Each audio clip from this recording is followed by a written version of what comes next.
Hey guys, it's Ferdy. Here's a quick video on packing for the fan dance. And let's see if we can get it under 5 minutes. Starting with sleeping bag. I've got it in a compression bag. I use the Ortlieb ones. You stuff it in there and then you can basically push the air out to compress that. And that goes at the bottom to be used if you have an incident or you're going to be static on the mountain for longer periods of time. You get in there, which brings us to the next one.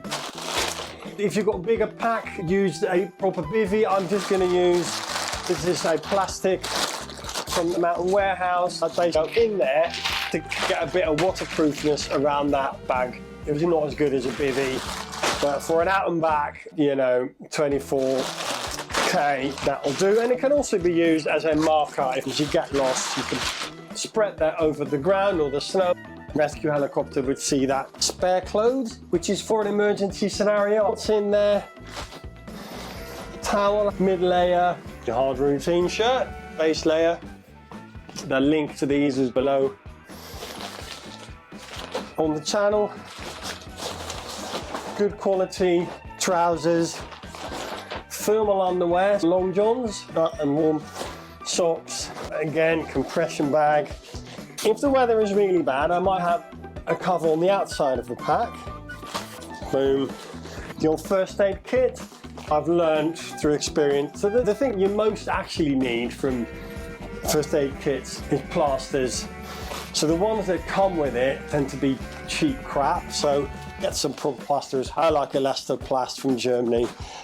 They're good quality. A good pair of scissors, literally just one of these. If I'm bandaging something up, I don't want to be faffing around with a tiny pair of scissors. Blister plasters are in here.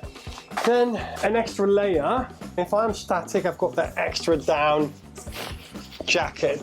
Boom in there. Emergency rations. Canned soup is both hydration and nutrition. These aren't my on-the-go snacks. These are emergency rations, which can be eaten unheated. I can just rip open and eat that as is. So the Crossfire DG3. I love the modular nature. I've taken these off for now, but these will go onto the pack at the start. The reason I leave them off is for the weigh-in, because this has got things like snacks and liquids in it, and you can't use that towards the minimum weight for the weigh-in. This will have hot liquid in there, a cup and spork, and of course, no further comment. The other one is on-the-go snacks, fresh from the bakery. I avoid energy bars, any sort of highly processed crap. Instead, and I got these this morning, fresh. Support your local bakery. In this, I've got a bit of sweet and a bit of savoury hydration bladder. This will be filled with water on the morning.